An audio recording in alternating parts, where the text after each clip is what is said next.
I think each one of us has an incredible challenge in navigating all that is with and in and about life, the inner and outer landscapes, and just taking that time out, focusing on everything that is, connecting with other people, being in a beautiful woodland that holds us so magically, is a real gift, and I suspect a gift that many of us don't take as often as we might.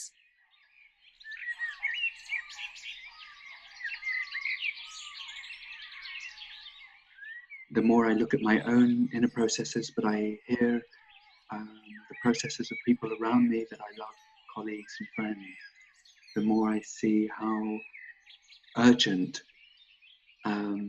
urgently people are understanding we are at a critical point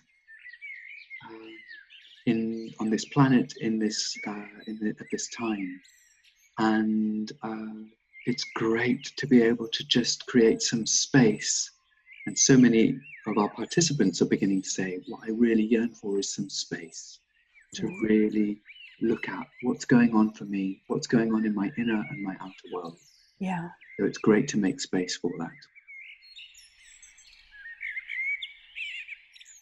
There's something I would really love to share as part of our retreat, which is some work that helps us see what our natural or habitual patterns are in the face of incoming challenge, whatever that is, that whether that's a kind of incoming challenge in the form of chronic stress, or whether it's incoming challenge in the face of somebody saying to us something we didn't want to hear.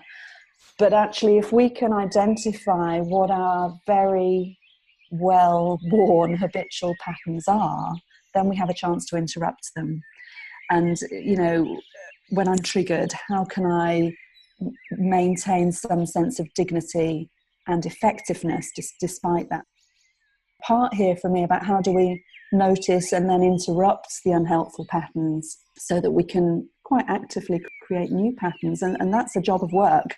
And I think if we can do that in community with others in a focused way, where we have some protected time, and maybe come back periodically to review and reflect, then I think that's a real gift to us all.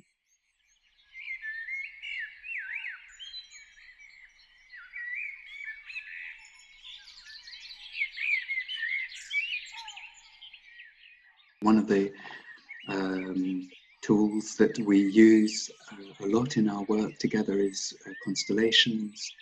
And one of the things that I'm becoming really excited about in relation to constellations and being in nature and our theme of inner and outer is the ability to be able to listen to the many voices. So you spoke about patterns, and one of the things I'm really excited by is the possibility to hear from different parts of our being about what is needed right now. What's needed from my innermost being, from my soul, or whatever language is true for us. What's needed in my family, what's needed in my workplace, with my projects. And we can invite all those aspects of our lives to have a voice and to see what do we need to attend to. So I'm really excited to be able to work with people in that very spacious and open and curious way.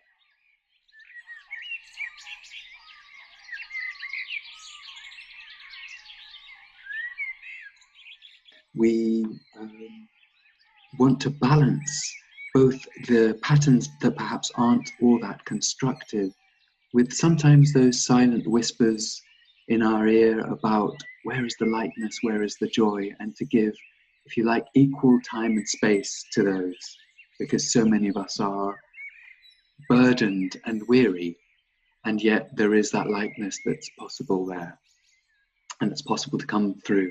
So it's lovely to give space to both.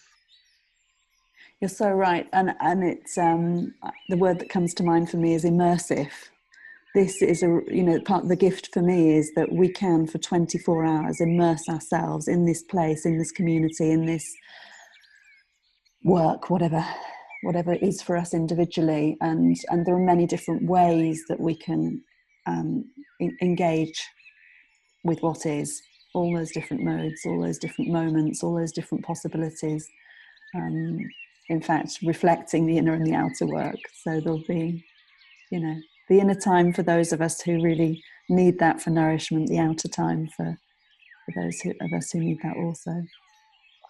I'm really excited, I've got to say.